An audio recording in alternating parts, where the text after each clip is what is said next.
Hello and welcome everyone to week 8 of Mastering Self. Today we're going to continue on with the quadrants. This time around, we're going to be leaning into gaining flexibility. Please do excuse any frogs that you may hear. They've just started to wake up now. Before I do move on, I'd love to acknowledge the traditional custodians of the land from which these frogs are calling from which we are calling from, and all of the traditional custodians of the land from which everyone is calling from. Recognizing their continued connection to land, water, and community, and paying our respects to elders past, present, and emerging.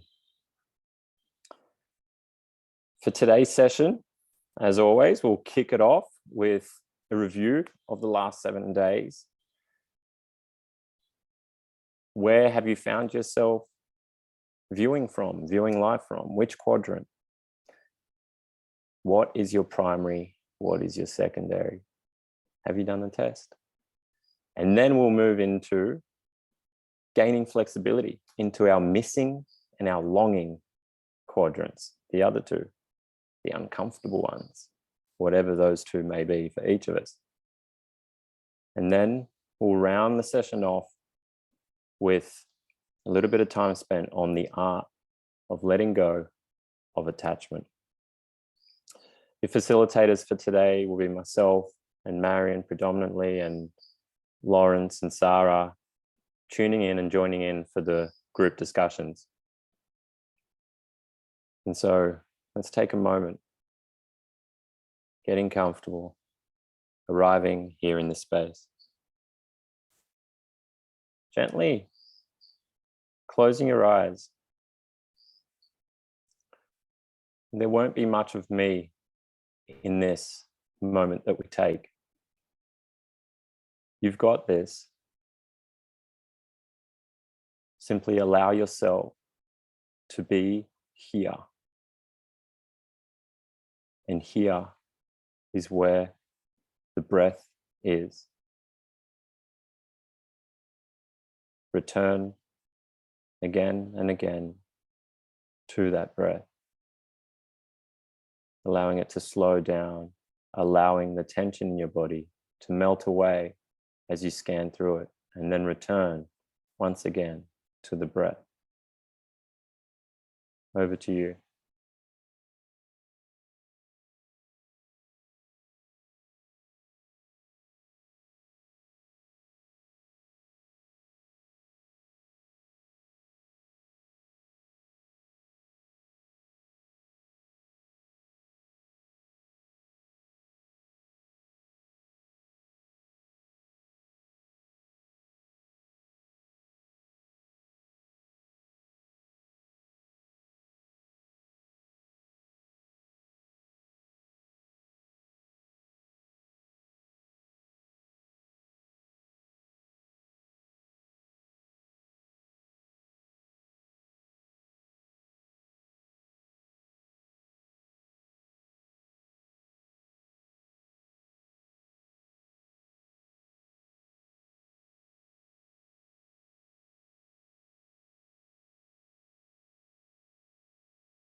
Letting go of just a little more tension. Softening just a little more.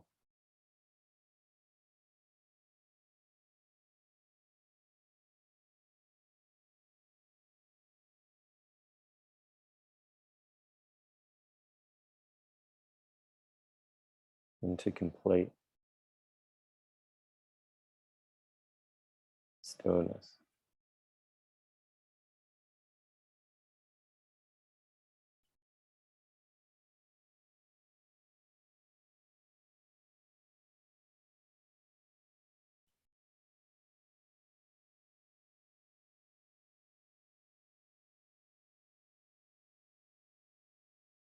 the stillness of you as awareness.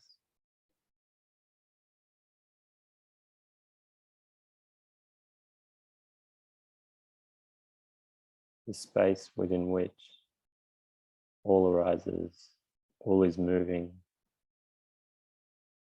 and all falls away. What remains is that which is always aware.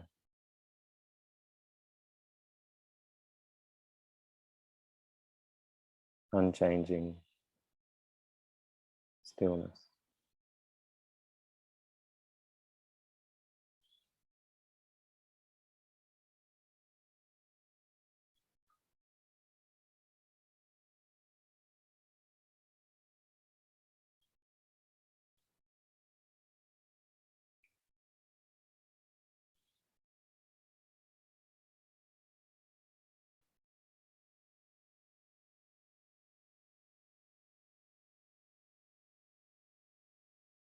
The last 4 breaths of this sitting, being with that breath completely and fully, undivided attention.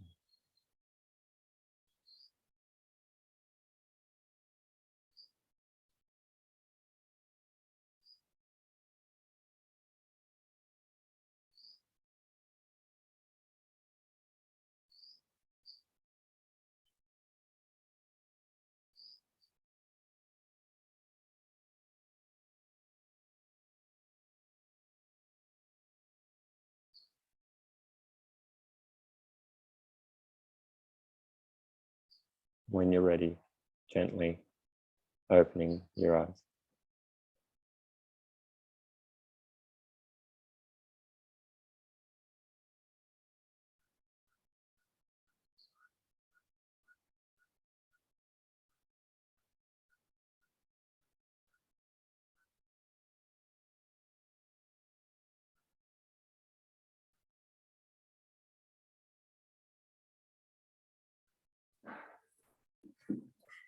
Okay, so today as we head into week 8, as Dan mentioned, we're looking at stepping into gaining flexibility. So this session is a practical exploration, not necessarily new content, where we're going to be expanding on what we explored last session. So last session we were looking at noticing the native perspective that's currently playing out for you. And today we're going to look at what does it look like to step into, as Dan said, the uncomfortable areas where there's a bit more resistance, the perspectives that are missing or longing. And so as a really quick review, these are the four primary possible perspectives that we can look through. So within the upper left, the I space, the question there looks like, what do I need, think, feel, or want as the primary filter.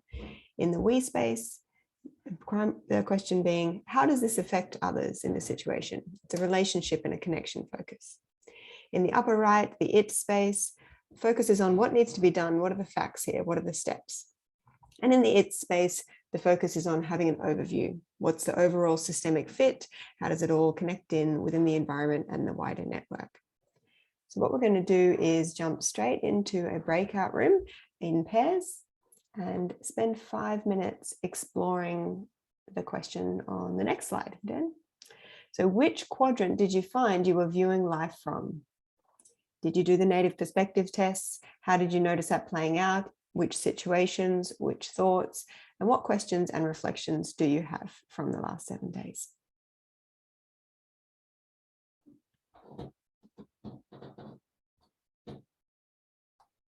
See you on the other side.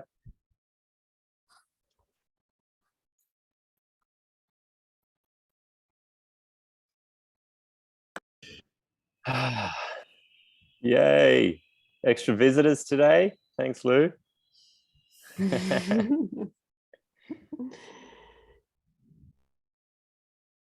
Okay, and so how did we go? What came up in your pair discussions? What did you notice this week? How'd you go with the test? Hands up, who's done the test? Can I just say, based on last week, so confidently sharing what I thought I was, and then doing the test and discovering that maybe I wasn't as self-aware as I thought, just in case anybody else had that experience. Well, Lou, let's explore that. However, did it resonate with you? What did the test say?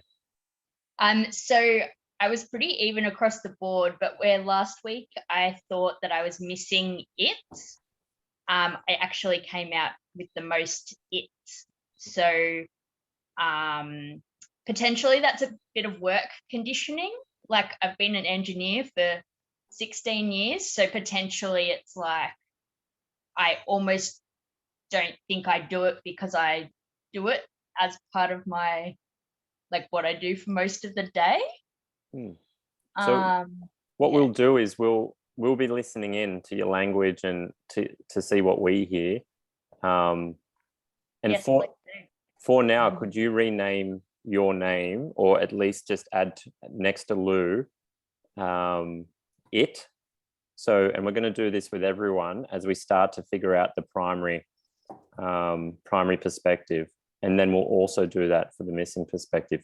So those that feel that they have a pretty good idea, if you could just rename yourself and add to your current name your primary perspective: I, we, it, or its.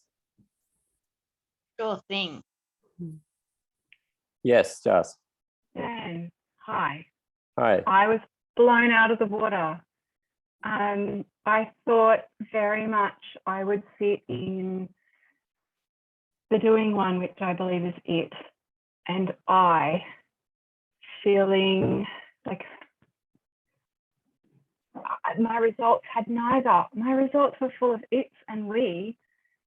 And I do note that Sarah pointed out in maybe the first session that I frequently use the word you,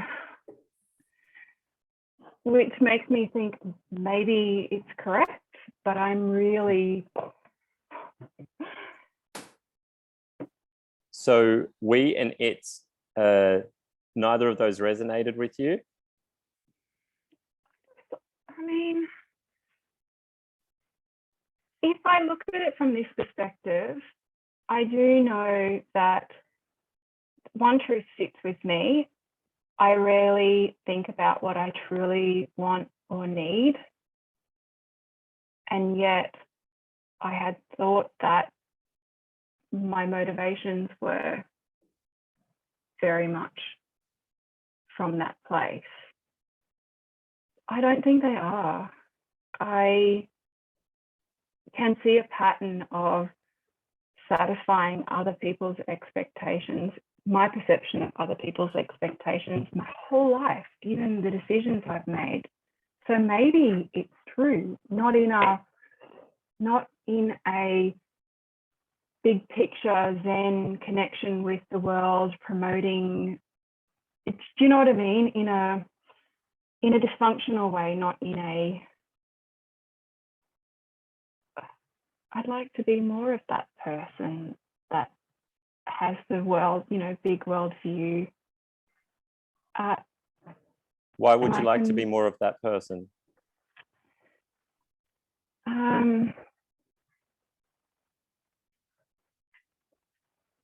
Good question.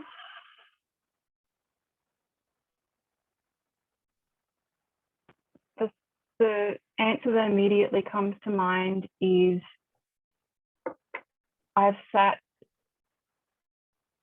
a lot in how things feel and made judgments based on what I thought were my motivations and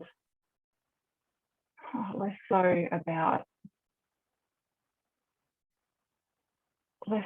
others. And there's people I know in my life that I perceive to be that way, and I think it's beautiful. And so a really important point, Justine, is that no quadrant is any particular type of person. Yeah, no quadrant is a person. Yeah, you are not any particular quadrant. Yeah, these are just just like the personality, these are habituated thinking and behavioral patterns. So if you notice for yourself, if it arises, the feeling and thinking of, I wish I was more like that, right? It's got nothing to do with who you are, yeah, or what you are. Yeah. Why? Because we can change it. Yeah, and anything that we can change is not who or what you are. Right? A lot of people will say, identify with their job, like it's who I am, like this, it's what I'm doing in the world, it's who I am. Well, you weren't doing that when you were 5, but you were still you, right? So it's really important, yeah, that what we're looking to do here is gain healthy access to all 4 perspectives. Yeah. And if you were to become a person that has a better overview of everything, but completely misses their own self or others, would you then be wanting to be that other person that looks after themselves a little better and considers others in a healthy way? Right. So it's all, yeah. What are you catching, Marion, in regards to primary quadrant? Yeah. In terms of the language, Justine, that you were using, I could hear like, the first thing you said was in this perspective or something similar to that. And then you followed it up a little later on with, I'm seeing a pattern of this, which sounds like you're considering a lot of variables. There's a bit of this perspective here. I'm seeing this pattern, which sounds like an it's quadrant language to me, which is often looking at the other quadrants and seeing them, but from a bit of a distance. It's got that a degree of objectivity to it. So that's what I was hearing. That really resonates. So then the other thing to bring in is on the back of what Dan said, is that what we're looking for is flexibility so we can adapt based on what the situation is requiring from us. Because if there's a fixation or a bias in one perspective, and that's all that the habituated mind can see through, then that's where frustration or resistance might come up based on a missing or a longing quadrant. So having a look for the primary is really important because we can see where that might be a strength and where it might be hindering us, but also we can look at what's missing. What's the one that feels the most foreign? Because that's where the potential is as well. Wow. And so Justine, there was a lot of referencing obviously to that I space, the upper left quadrant, and that may simply be your longing. Yeah, longing for. So it'll be interesting to figure out.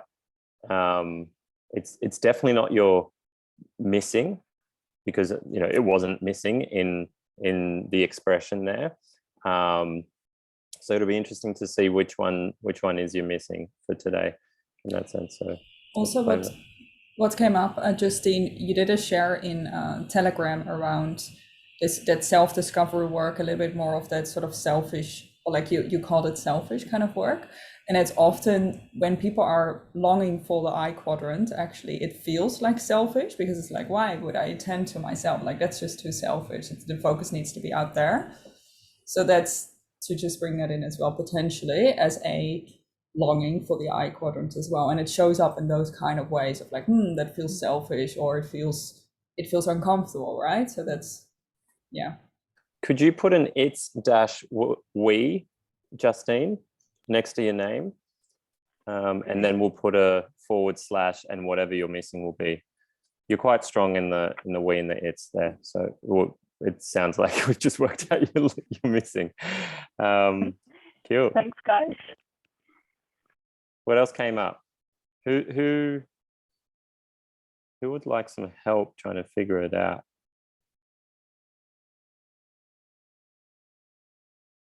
Mike, what's your sense for your primary? I don't know if it's it or it's. It sort of switches between the two, but it's definitely on the right. Cool. Would you be able to rename yourself to it and it's? So it - it's. I just right click and then rename. Is that right? That's right. Ah, okay. Thank you. Thanks. Regina?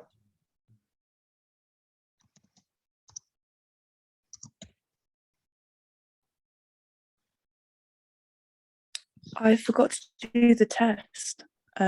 So I think it might be beneficial if I do the test and then get back to you. I have a what's- feeling that, Yeah, what's your Go on. sense? well, I'm playing with the idea that I think that I'm an I, but I think that also could be my longing. That I'm thinking I'm that because that's what I'm longing for to be. Why do you think you're an I?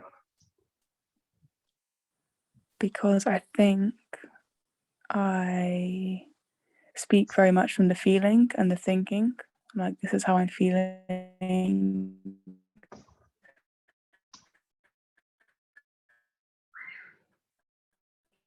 All the time, the question asked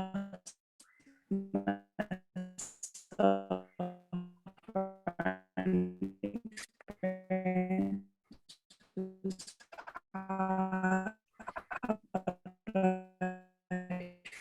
feel. Lawrence, if you can put her out of her misery with I'll let her know. muting. You can mute for her.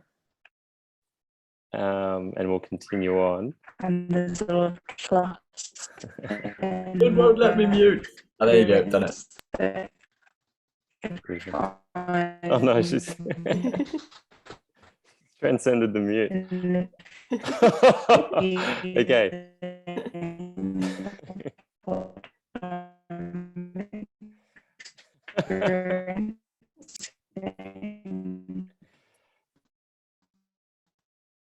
Okay, beautiful.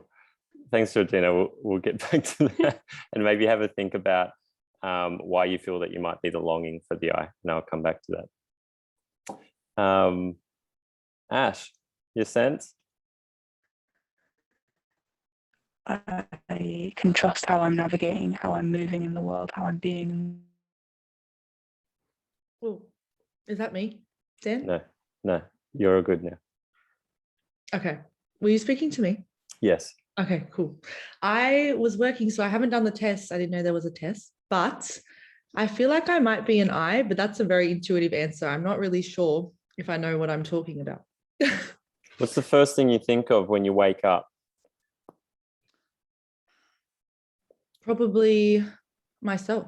That's something to do with myself, I'd say. Are you waking up and considering, oh, how am I feeling? Is that a bit Yes. tight there or so on? Yes.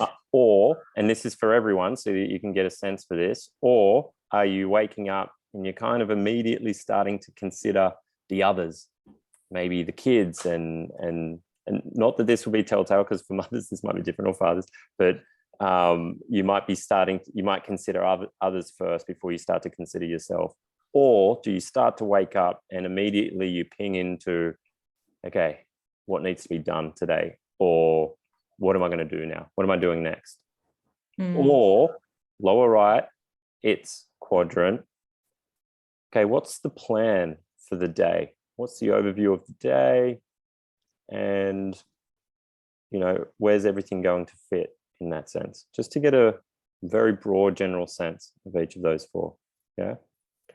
Which one rang most true for you? The I, definitely. Yeah, cool. Yeah. For now, if you can put I in your primary, and we'll continue listening in, and if we feel it's other than what you've got there, then we'll shift that. Cool. Cool. Nate?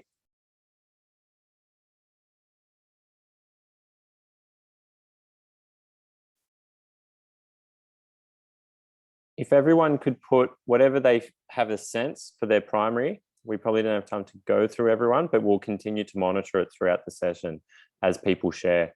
And if you're a little unsure, then be sure to share and bring something up so that we can hear in your language. Awesome. Thanks, David. Tracy, Nathaniel, Ness, if you could just rename yourself to your primary quadrant.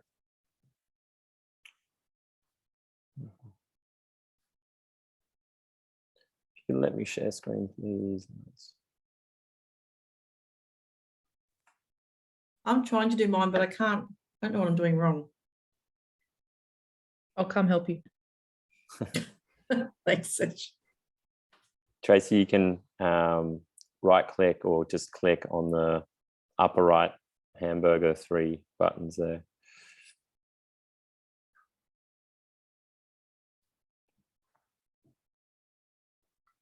Okay, so heading into gaining flexibility.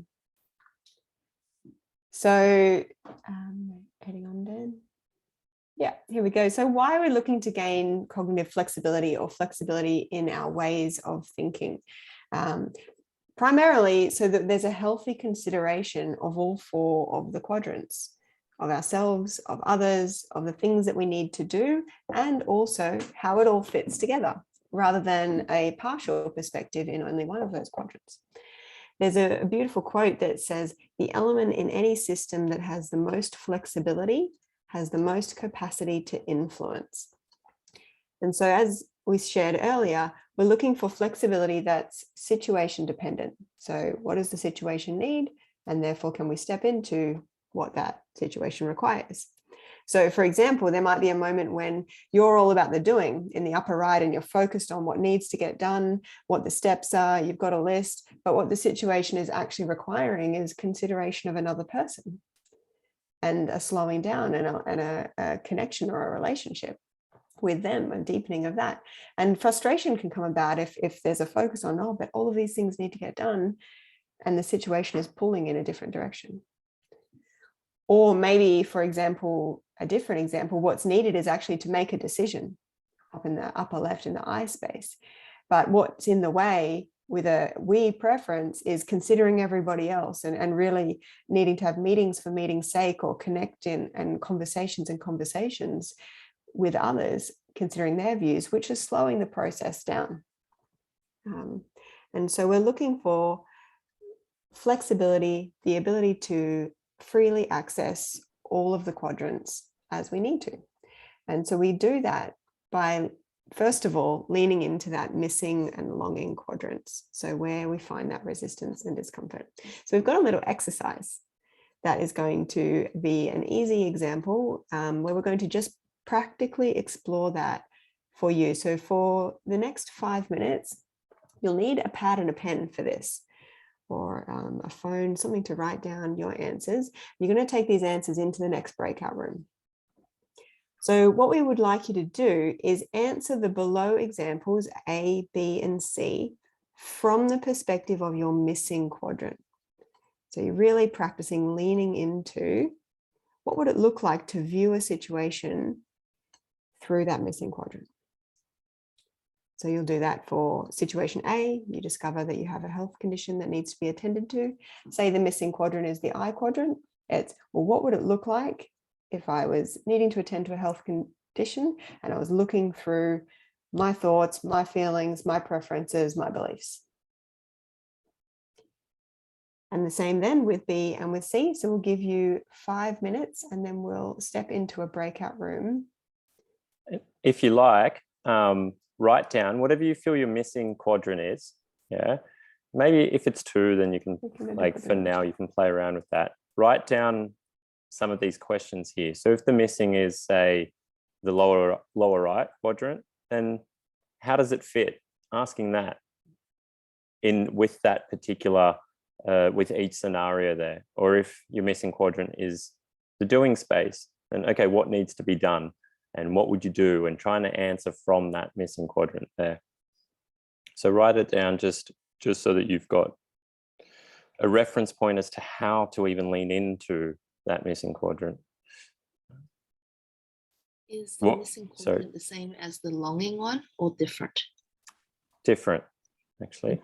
So longing can often get mistaken as a primary or a secondary, because there's such a longing for it. It's quite front and center in that sense. However, it's one doesn't hold the skillful means to be able to engage that for whatever reasons. Yeah. The missing is just often, but what do you mean? Like, why is that even necessary? Why would that be useful? Like, how do you even go about that? That would be the missing one. Hence making it missing is really like a Tricky. blind spot in a sense. Like it's really not even knowing that that's missing in a sense. It's really like a blind spot. So like someone says something from a particular perspective, it's just like, I really don't see that point of view. I really don't understand that perspective, for example. That'd be the missing. Does that make sense, Ness? I just don't know what my missing one is. Sure. So your primary is the I, is what you're feeling. Secondary, I'm not too sure. are you one that tends to consider others a fair bit? And That's my longing, I think. Sorry? That's my longing. Your longing, sure. And are you one to procrastinate and just, getting stuff done and completing tasks? Just, what a struggle. And there isn't any desire really, like, sure, you need to get things done, but the desire to Not that bad. well, I'm over exaggerating to prove a point of to speak to a particular quadrant, but and then there's the systems, having a pretty good overview how all of the pieces fit in together. How do you feel you go there? I feel like I go from 1 to 4. Okay. So yeah. Good. Run with the it quadrant as you're missing. Yeah. Yeah. As we go through these examples for each person, what are you sensing into that might be you're missing? Oh, that's definitely missing for me.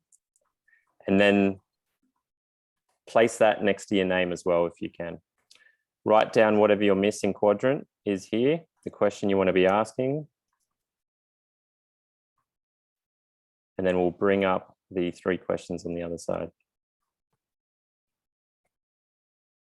So those questions are on the chat. So we might just head back Okay. to the slide with the examples. And we'll give it 5 minutes to explore. Beautiful.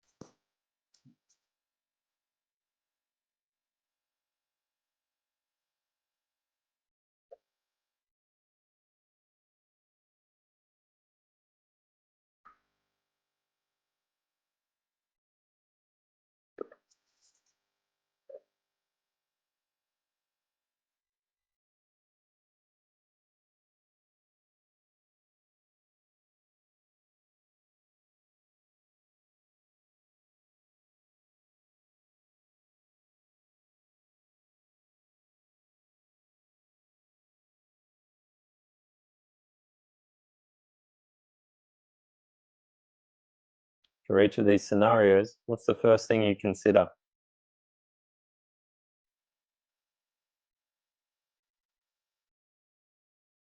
And then look to answer it, considering it from your missing.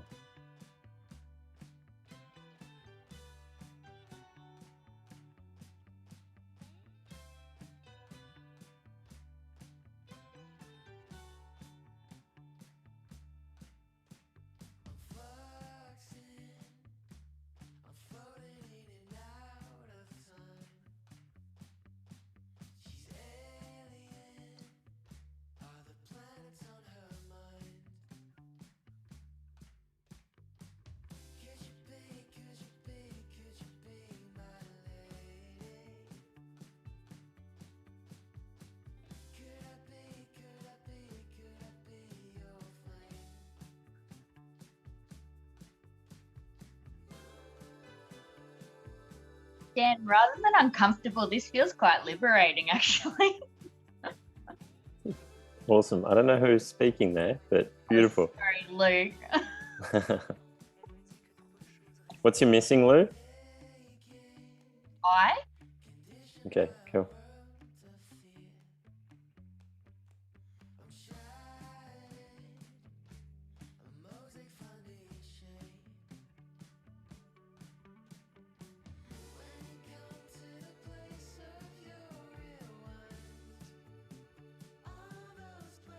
Lou, what's your longing?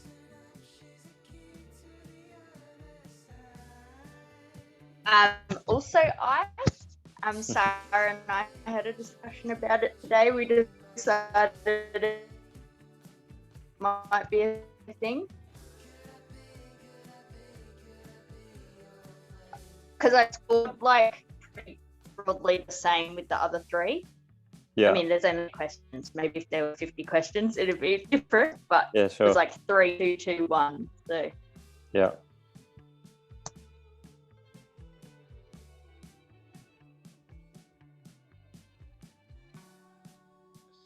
Are we exploring what we would do in each of these scenarios if we were sitting in each quadrant or in our native quadrant? Missing quadrant. Yeah. Okay. If I'm not sure what's missing, is this a way to help me work out? Yeah, potentially. Okay. I'll just give it a go. So for your missing, how do you go with doing, Justine? Well, the funny thing is, that's the quadrant I thought was my native quadrant. But when I really think about it, I do, hearing some of the things you've said and others responding, maybe that's absolutely correct. It's not my native quadrant. I guess I question things very much before diving in to do. I thought that because I'm always doing stuff, I'm always busy. But if I'm really truthful about the way that I go about doing, I tend to skirt around the edges of the essential thing that really, I feel needs to be done.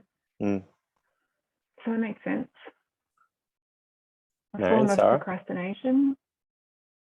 So from an it's perspective, doing might look like I need the whole big picture. I need to figure it all out first so I can step into the doing.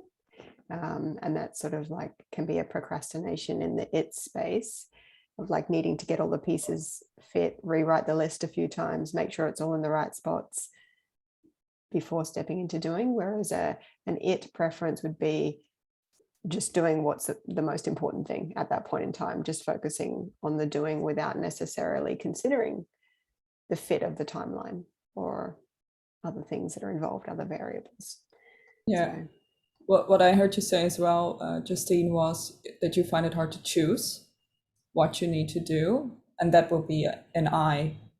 I is like, if there would be a strong I, that choices would be made really quickly and easily. So if it's more around choice making, then it's probably more around the I quadrant.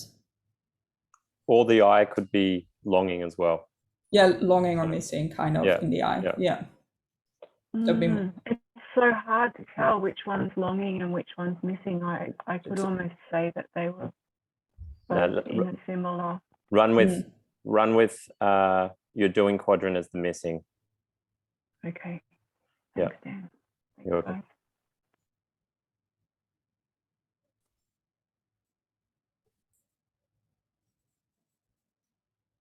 So we'll just give it another minute or two, and then we're going to jump into a breakout room, and hopefully there should be a variety of native perspectives in your breakout room that can help you explore each of the scenarios from different perspectives. So you'll be sharing your answers from the questions with the other people in the group, and then see what considerations they're able to add to your missing quadrant responses.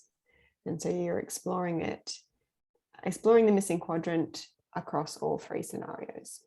And particularly as we're doing this, noticing any resistance that comes up for you. So where does it feel unfamiliar or foreign or liberating, Lou, if you're going somewhere that you haven't had as much permission to go before. And yeah, notice how that feels. We'll bring that back into a group discussion. So we'll spend about 10 to 15 minutes in this group room.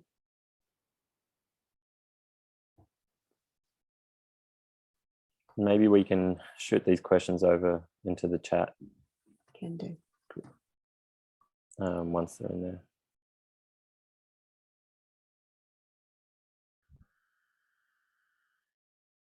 Okay. And so what came up in your exploration? How did you go with the missing quadrants? What did you notice? What was the experience trying to access your missing? So I did miss last week, but I'm trying to catch up and did the test, and I came up as a we or it's, and then in the breakout room. So in the questions, I didn't have any I's. So when Dan jumped in and tried to get me to answer, or I read out my answers, there was like, I still couldn't access the I. There was always a but after it. That was like some form of action that sort of prompted me to be in that we and it's space. And it, like, I still can't wrap my head around it properly, but it's odd because I always thought I was not selfish, but had that definite side that was the I. But yeah, it's really, really interesting, and it's kind of blowing my mind a little bit how I miss that side of it. Like, it's, I don't know if it's like I don't make time for myself as much as I should, or, you know, I have a relatively big family, so you get your identity kind of get lost in that with everything that you're doing. Yeah, it was just really interesting. It was very interesting not being able to access that. It was strange, very strange. Thanks for sharing, Dan. And it was really cool just to watch the struggle of trying to access the I, and each response was actually a clear-cut doing response, what needed to be done. Especially the first one and potentially two questions, he was so certain. You came in with so much gusto and confidence that, yep, this is the I space, and it was all about doing. It's like, what? So yeah, really, really interesting. And so the offer is for everyone to really overdo it in the next 7 days of leaning into that missing quadrant. Because even if you overdo considering that missing quadrant, you're only just going to get your toes past the door in that sense. And we really want you to work that muscle, yeah, and gain that flexibility. So what else was experienced? What else came up? What did you notice? How was it for others?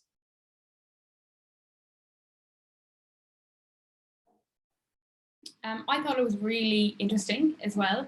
I kind of, similar to Dan, had my mind blown when I did the test and it came up as it's. I thought that would be missing. But in our conversation in our group, Marion came in and we realized that they're all there and available to us. It will just depend on the context and the situation. So what I'm trying to do now in my mind is, it came up as missing. And I'm trying to think of different situations when I wouldn't consider it. And what I just thought of just then was, sometimes I like to ask why. So if someone's feeling or doing or something's happening, I'll often ask, but why? Like, first tell me why, and then we'll consider what needs to be done. So is that potentially, would that be highlighting the lack or missing it? Sounds like it from here. Yeah, cool. Yeah, that's what I just thought. Yeah. But then sometimes, like when it comes to the health question, the it is definitely there. So I guess it just depends. So just to clarify, Michelle, are you kind of saying like that you first need a reason, so a why, in order to step into action? Is that what you're saying? Yeah. Yes, so. So that will be a why is more in the I quadrant. So that means that you first need a reason to do it, and if you don't have a clear-cut reason to do it, which is in the I quadrant, it wouldn't necessarily happen. Is that right? Or there wouldn't be a reason to do something, or it wouldn't really motivate you, so to speak? Yeah, like this really depends on the context. But yeah, I'm just thinking one of the where if I really want to know somebody else's motivation, like they're trying to motivate me to do something else. But why? Why? Tell me. What's your reason? Why do you say that? Why do you do that? Okay, now I understand. Let's do it. Yeah, so it sounds like a more of a preference for the I quadrant, which is asking that question why more often. So yeah, and sometimes a why is useful and sometimes not, right? So it's, again, that depends on the context. That'd be my So maybe when my it is missing, I'm leaning more into the I, perhaps. Something to look at. Thanks. From here, there was something coming up around systems as well for that. Like over here, sometimes knowing what I'm going to do or decide upon how it fits into the broader picture. And it's just interesting to float that possibility as well, you know. So maybe it would depend on the kind of qualifier that would, like, if it's about somebody else's action, how does your action measure up to support that or complement what it is that they're doing, which to me indicates kind of lower right in the system, in a sense. Something to another consideration, you know. There's a bit more to explore for you there.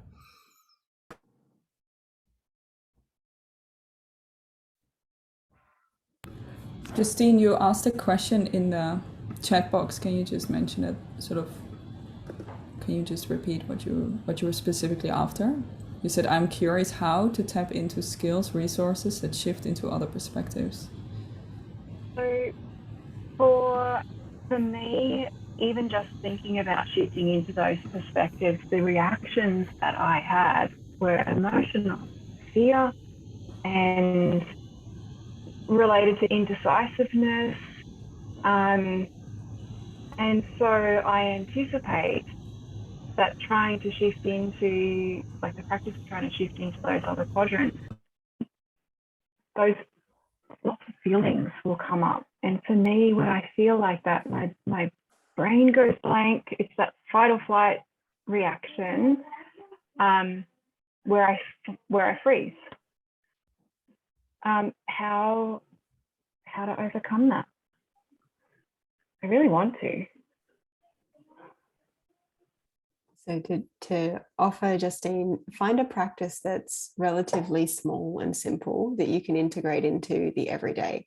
Something as simple as, for example, what to cook for dinner, or making a decision or an example that doesn't have huge meaning behind it, but it has a lot of frequency. So you can practice that flexibility in something that isn't hugely emotionally charged, you know, so it's going to lessen a bit of that intensity of the resistance that comes up for you, but it's something that you experience every day. You know, an example might be every day choosing what you cook for dinner, or any of these kind of simple ones, like what you choose to wear today, or like what you think about in the morning. Is any of the examples that we've kind of gone through of simple daily tasks. Notice in the first thing in the morning what you naturally do. Maybe it goes straight to, the mind goes straight to the schedule and the plan and the logistics of the day. Just take a moment and stop and check in that I space. A couple of minutes at the start of the day and spend a bit of time there. And it's just the small frequent practices that can help build up access into a missing quadrant. Marion, it's something I experience even in the small things, which is embarrassing to admit, but even just deciding what to eat.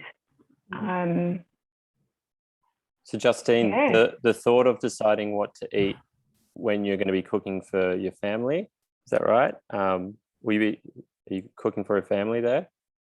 It's sort of awkward because my husband is that's my husband's role, the shopping and the cooking. Sure. So but I guess the self-care, even just choosing what to eat for myself. Justine, can you hear you moving away from even the cooking part already? You've come up with a reason why you can't choose what you guys should be eating for dinner, because he's the chef and he's the person that, right? And so for a week, right, the question that was coming up for me with that is, how does the very thought of what your entire family has for dinner being dependent on you and you choosing it without considering them, how does that have you feel?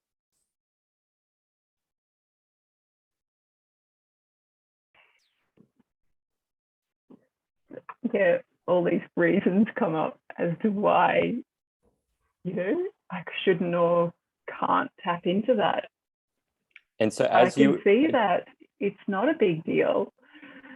As you attempt to lean into it, know that that's going to be completely normal for those things to be coming up in the form of cognitive narratives, but also the feeling associated with those narratives, right? But they should. And then what's the feeling associated? And if that's coming up, it's not that you're doing it poorly, you're exactly where you need to be with it.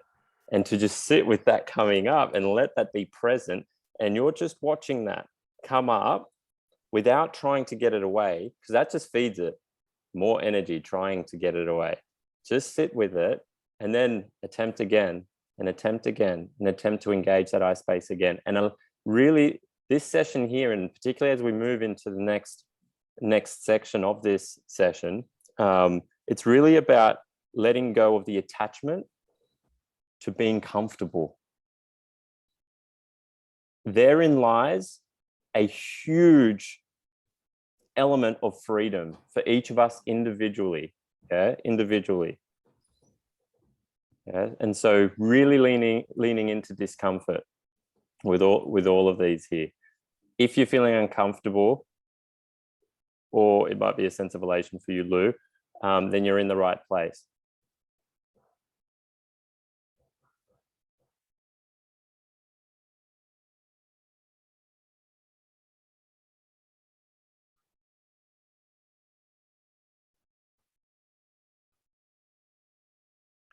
It actually really sucks that as a society, we've been conditioned into comfort.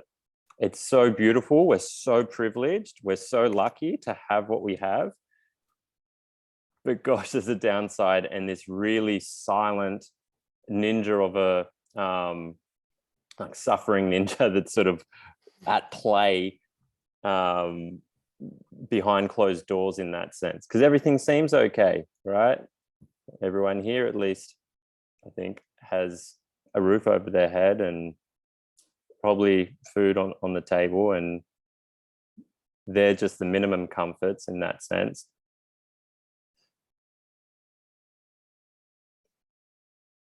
Any other experiences we might have?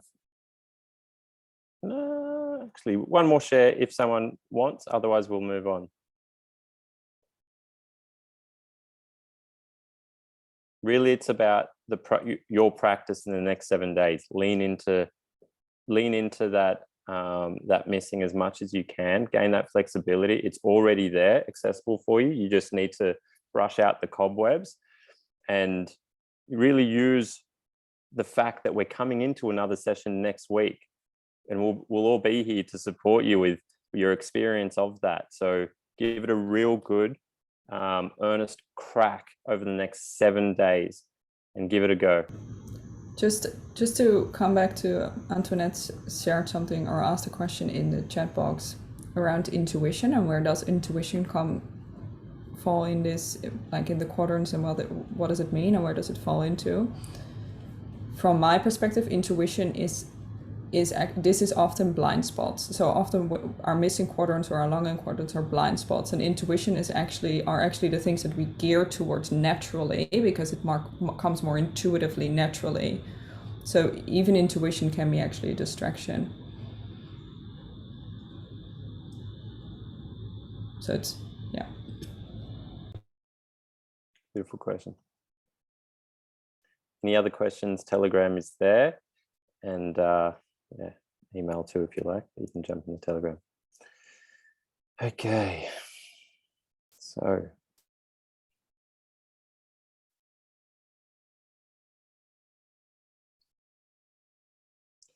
wanted to do a group check-in around a lot of the personal practices, the sitting practice, the health and well-being practice. How is that going for you? Yeah, we've still got 8, 9, 10, session 8, 9, 10 together, yeah? So how is the sitting practice going? Is it happening every day? What would it take for you to have it happen every day? even if it was 10 seconds on those days that it might not currently be happening. Is it really only happening just once or twice a week? That's cool. Now's the time to get support for that. You know, what do you feel stopping you? Have you got a morning routine that you're getting into? An evening routine where you might be avoiding the tech and social media in that first hour or last hour of the day? What might be stopping you there if that isn't happening? How are your 30 seconds with the cold showers going? Is there an avoidance of discomfort there? I just prefer the nice warm shower, cozy shower.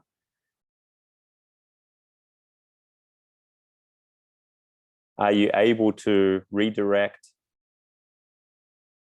your attention when you're under that cold shower away from, oh, this really sucks, and simply allowing it to be and allowing the exploration of, oh yeah, cold shower. What is cold? Where is it coldest? And how are your integral health and well-being focus points from the form that you had filled out at the beginning of the course? There may have been 1 or 2 focus points that you wanted to engage for yourself from that. How are they going for you? So I'm going to come back into the group there.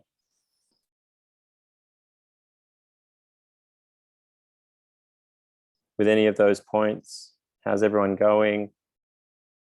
Sitting happening most days, 6 to 7 out of 7 days, thumbs up. Cool. Those that where it might not be happening, 6 or 7 out of 7 days, what do you feel what's your main barrier?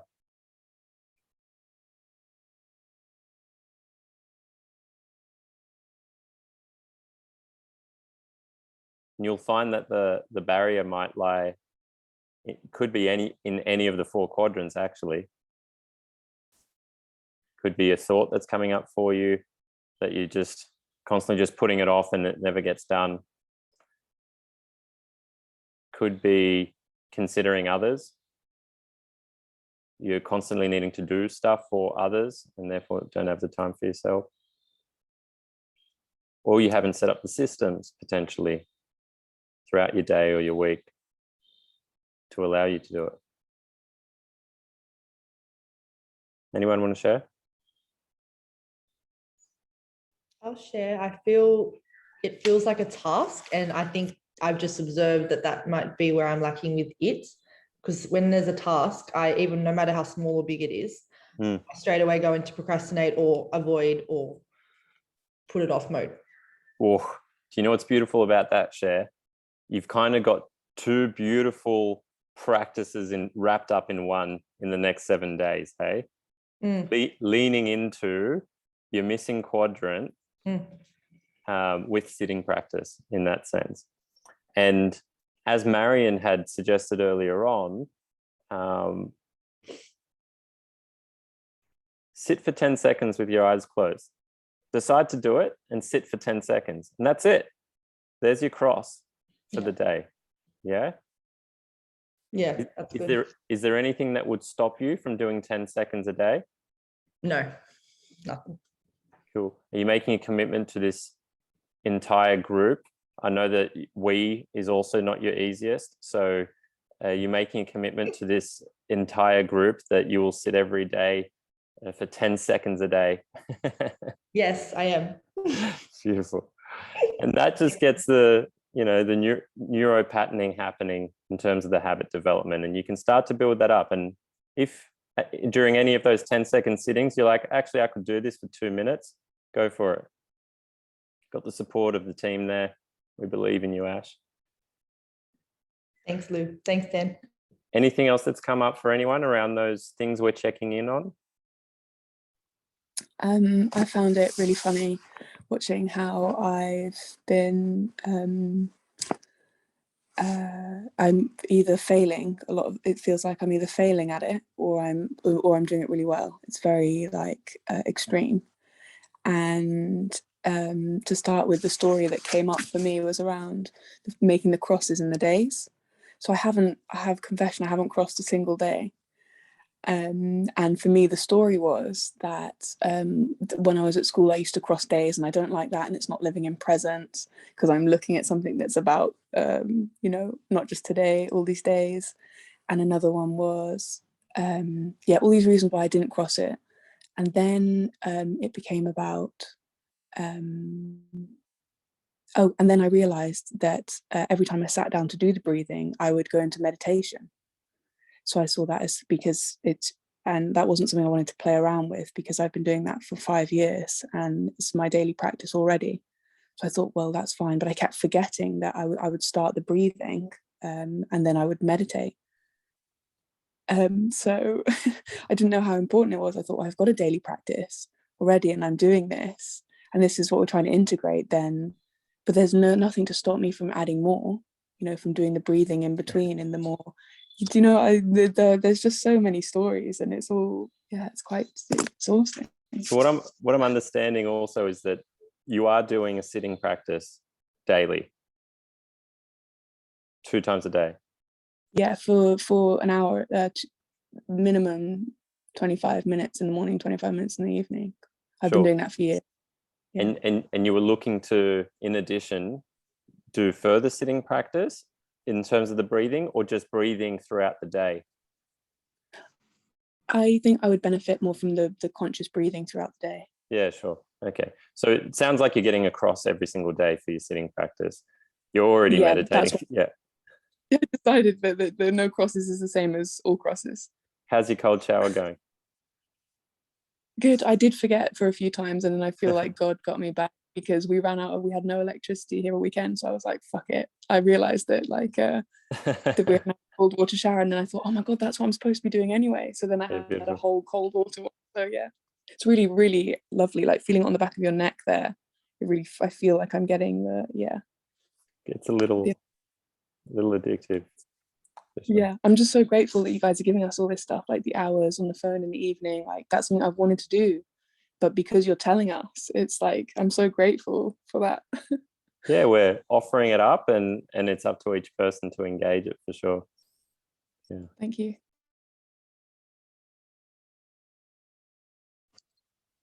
I only crossed about 3 days of my cold shower out of 7, but I'm embarrassed to admit that that's only because I made it to the shower 3 times in the last week.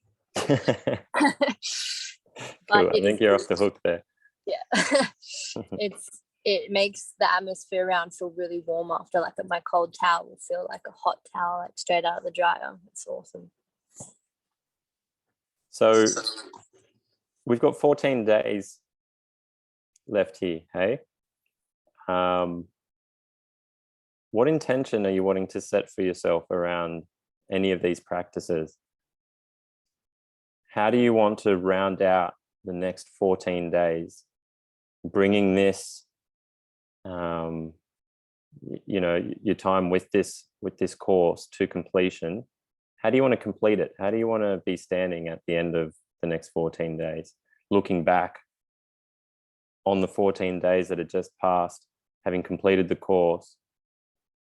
What would you like to be able to say about those 14 days and how you showed up for yourself, others, and how you did things? Maybe writing down an intention now for yourself. I'm sure 1 or 2 things did come to mind, and if you want to spend a little more time with it, you know, beyond this session, then by all means do so.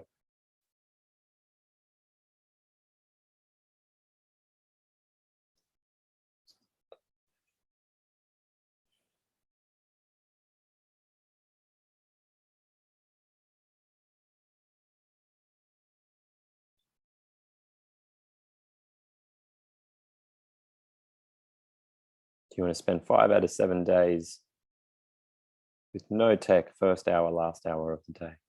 Is that something that just hasn't been happening?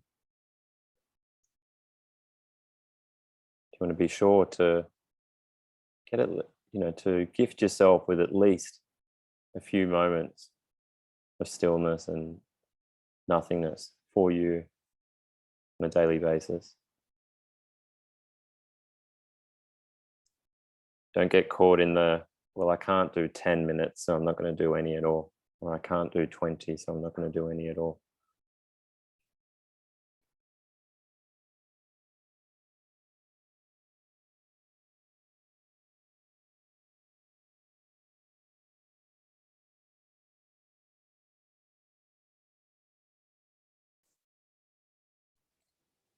I know we're a little bit past the group chat part, but what came up just then was I realized that I wasn't succeeding at an hour in the morning, no tech, and an hour at night, no tech, because my systems weren't built up enough to mean that I had done everything I needed to do, like set an alarm or replied to a work email at like 11 p.m. So I just realized then how I didn't realize the system change would mean that everything was a lot smoother. Yeah, absolutely. And so we're actually going to, it's a really, really important piece in next week's session, where we look to integrate your deepest insights and learnings from this course running through the quadrants, so that you can really create a roadmap for yourself beyond this course. And that's one of the ways of integrating this as best as you can. The most deepest form of the work would be the one-on-one work. And so we highly encourage that you reach out for that. And yeah, there's the retreat as well. And then Mastering Being, obviously that will be happening this time next year. But this course is a prerequisite for that. And you are able to resit this course complimentary for free, which will be running again early next year. And you don't need to come into all sessions. You can come into some sessions, or you can resit the whole course for free, and keep yourself warm leading up to Mastering Being. Okay.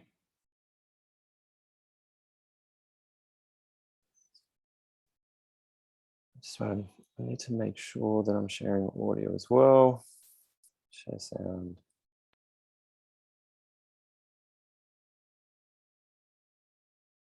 Okay, so we're moving into the art of letting go of attachment.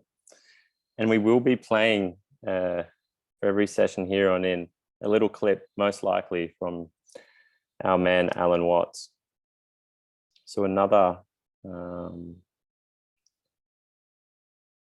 clip here. So allow yourself to just take a seat and close your eyes and allow the way that Alan paints a picture with words to just do so in your mind, and really taking in every word. It'll only run for just over 2 minutes. Full screen.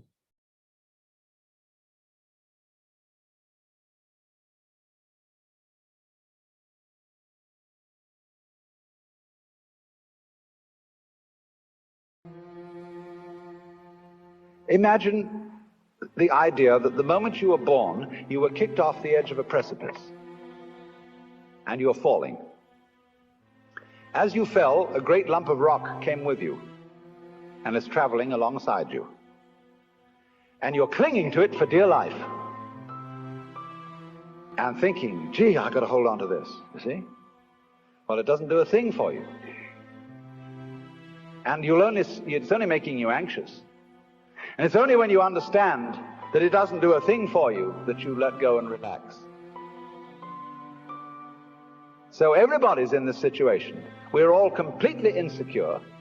We're all headed straight for death as if we had been condemned by a judge. And yet here we are all clinging on to things. And we have all sorts of alibis for doing this. We say, well, I have responsibilities for my dependents and I've got to cling on. But all you're doing is you're teaching your dependents to cling the same way as you are. And making them miserable by learning to go on surviving compulsively. So the thing is, same way, if you're caught in a torrent and you try to get out of it by swimming against it, You'll just wear yourself out and you're still carried along with it. So the sensible thing to do is to turn around and swim with it. And if you want to get out of it, swim towards the edge. But go with it. Same way when you're sailing. Always keep the wind in your sails. If you want to go against the wind, tack. But use the wind. So it's this way, you know. We're all in this great stream of change, which we call life. We are the stream. If you imagine you're separate from it and you're being carried along by it as if you were a cork, that's a delusion. You're a wave of the stream itself. So get with it.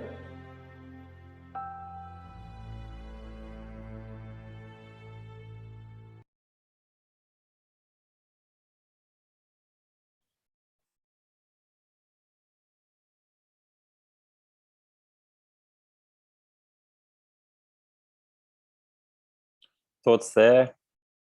Thoughts or feelings that came up listening to that? Where might that apply for you in life? Where might you experience that in life?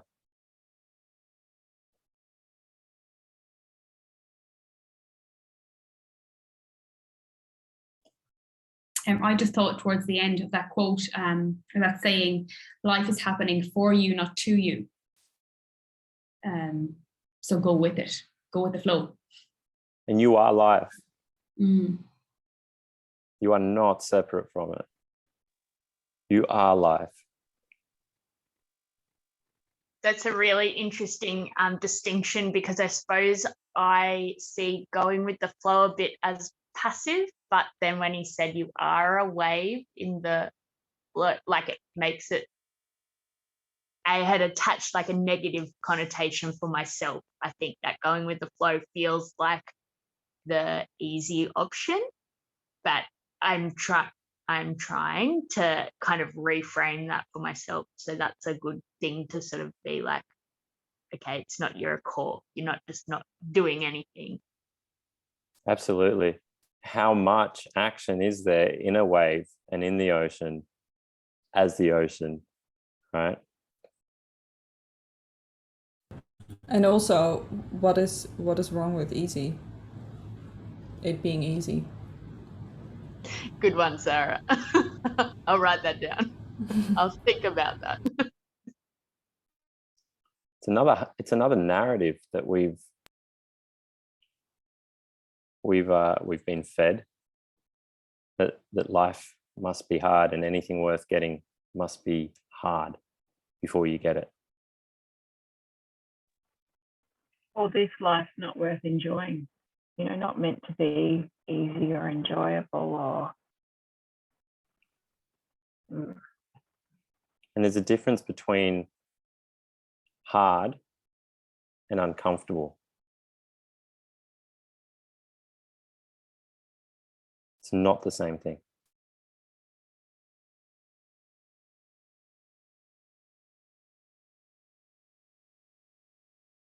And even uncomfortable is uncomfortable, so once we label it as that. And there's a conditioned preference for comfort, particularly where most of us would be living from. Okay? We're talking beyond our survival needs being met.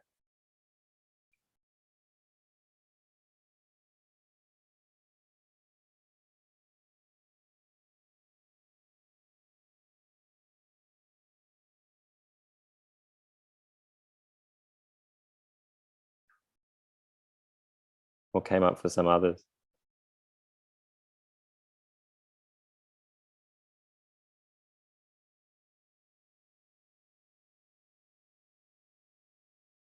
Early on in the piece, if you remember, he mentioned, imagine that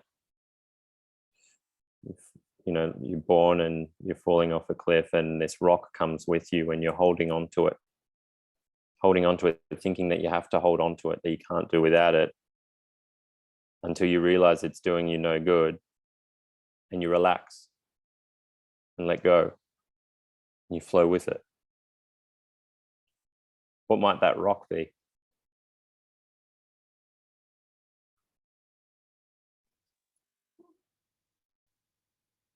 like your preferences, your things that your ideas of what is good and what things that you perceive as good or bad. Prisons. Why? Absolutely.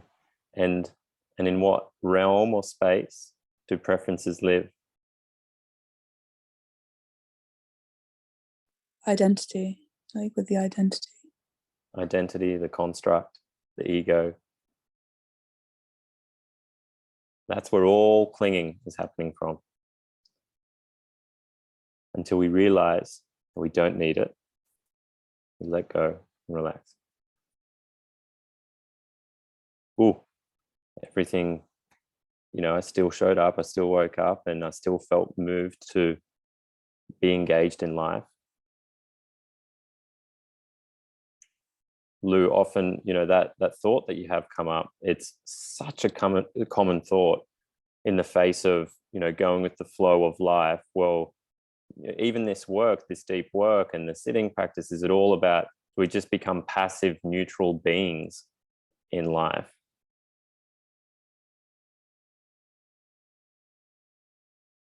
Actually, no, we're actually more engaged because we are not clinging so tightly onto things. Alan speaks to, there's another example where, a little girl has a toy rabbit and loves the rabbit so much so that she squeezes it, holds it so tightly, squeezes it to death. With love, all on behalf of love. And so what's your rabbit?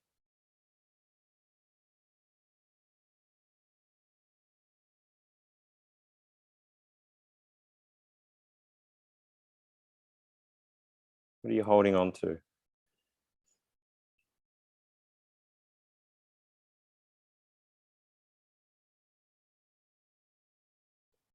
Little minute day-to-day things you might be holding on to, a perspective you might be holding on to, a feeling you might be holding on to, or a potentially larger notion or stand or stance that you're taking. And it's not to have that perspective or value that thing, whatever it might be, but not too tightly, to not do it too tightly.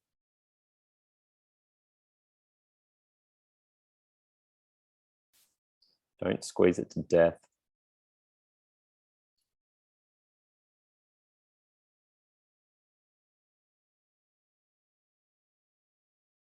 Another metaphor with that, what comes up is if you hold sand in your hand, if you squeeze it, the sand sort of drips out of the hand. But if you hold it like this, it stays beautifully in the palm of your hand. So a healthy engagement. And so we've been practicing noticing our attachment. Sorry, if you could just mute. Practicing noticing our attachment to comfort. Yeah. If you have a look at some of the practices, from the cold showers to the comfort of choosing the easy thing of picking the phone up or placing ourselves in front of the tech. And it's the easy option because that's just my habituated way of being. And to do otherwise again and again and again, when it's not habituated, can be more challenging. Lean into that.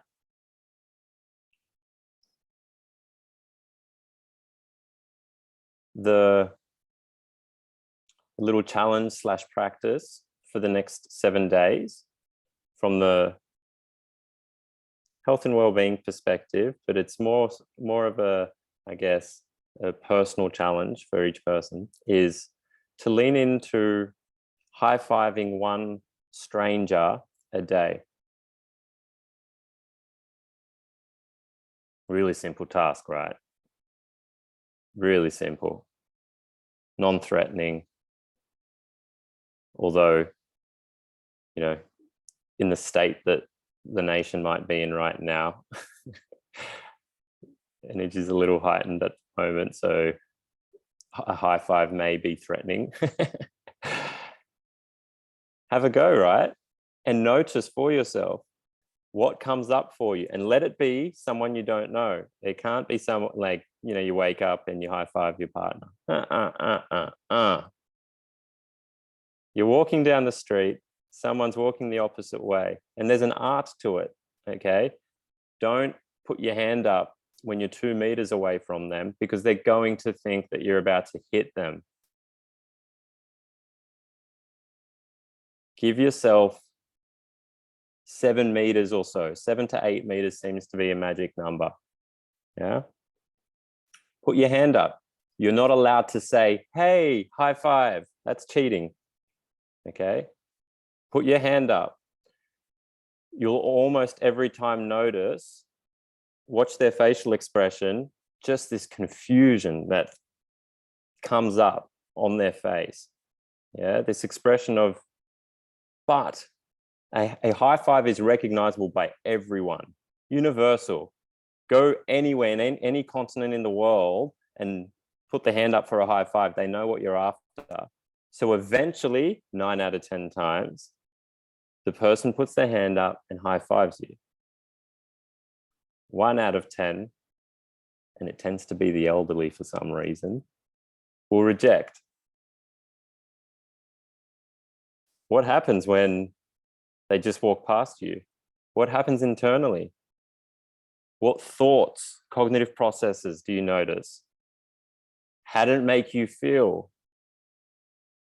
Does it stop you from high-fiving someone tomorrow or in an hour's time?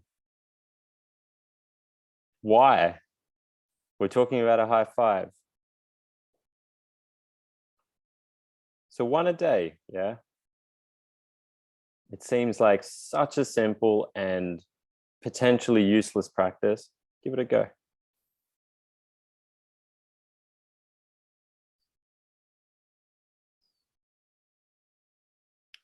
Where are we for time?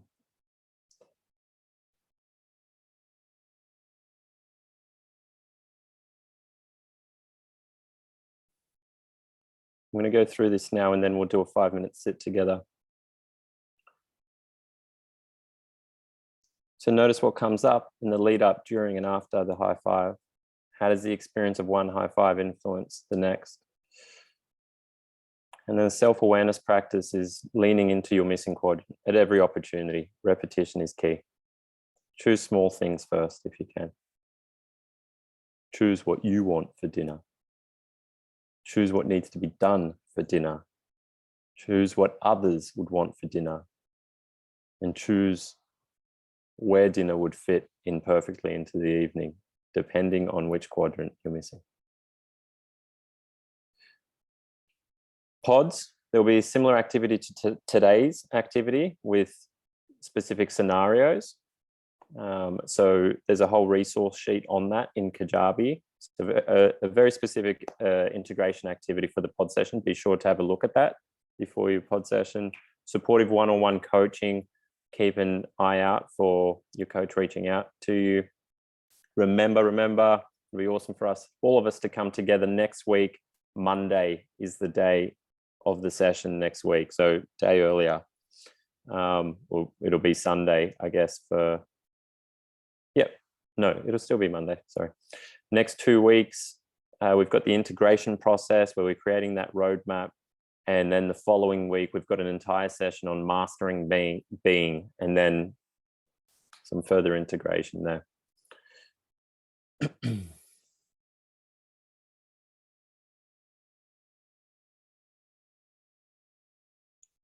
So let's take a moment now just to round this session out, getting comfortable. We're realizing there's actually not, we don't even need to set ourselves up for this sitting practice thing. Just sitting, closing your eyes, and there you are. Noticing.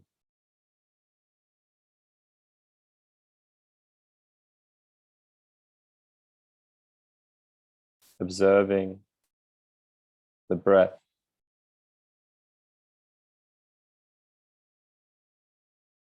Realizing if you are with the breath, You are here.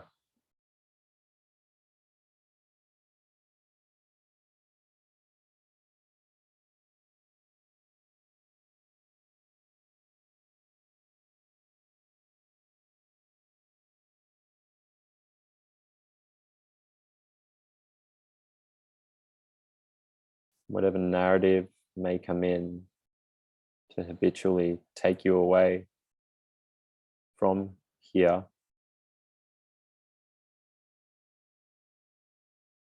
simply return to the breath. And as you do,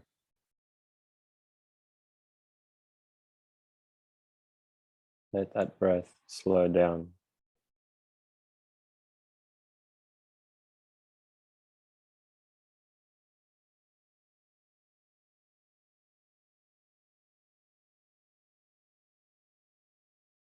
Notice that breath slowing down.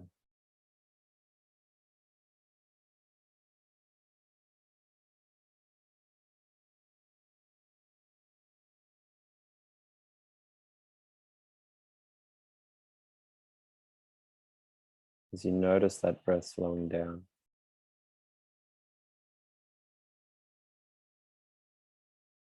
broaden your awareness to hold the body. Become aware of the body within which that breath enters and leaves.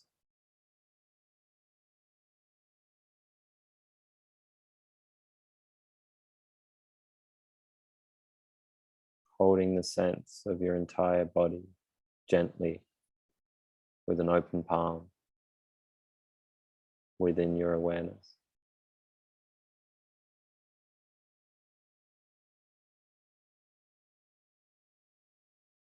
A perspective of this body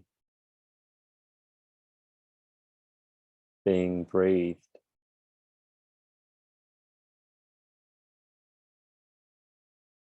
by the atmosphere.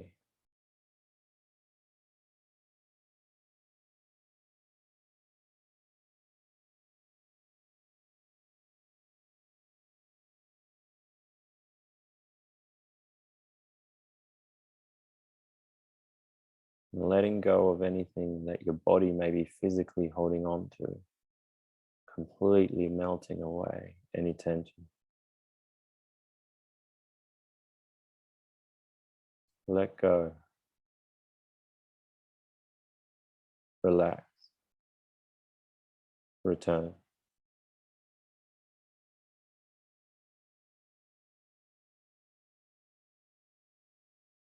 Let go. Relax and return.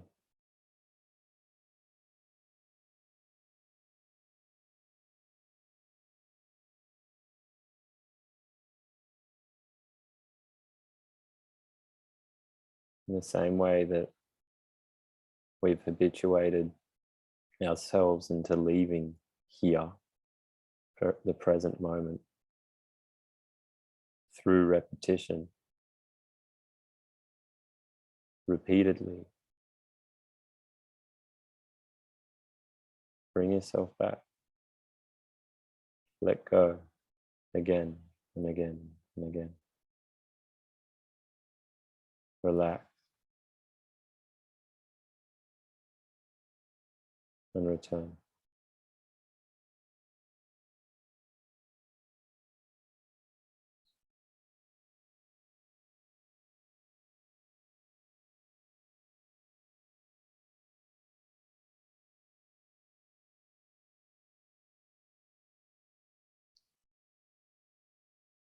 When you're ready, gently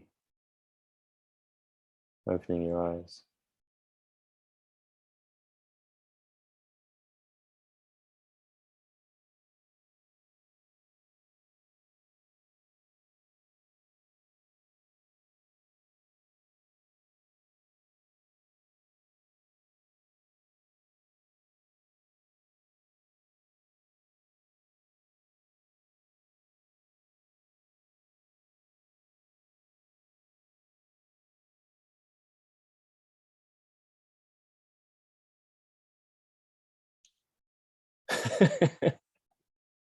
Mike, what are you doing hiding in the back of the room there?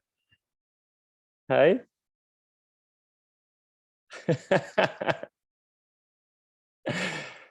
Beautiful. Thank you, everyone. If you have any questions, you know where to find us.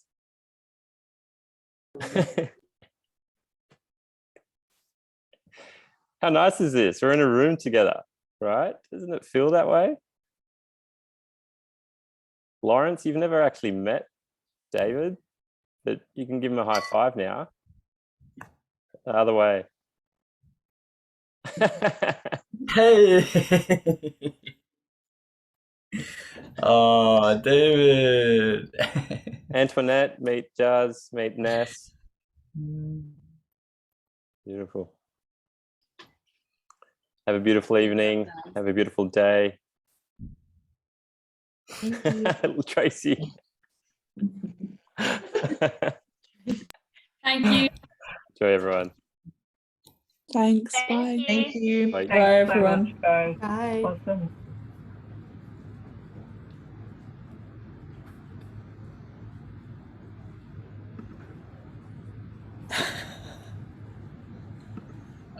You have to stop recording, Dan. Your host.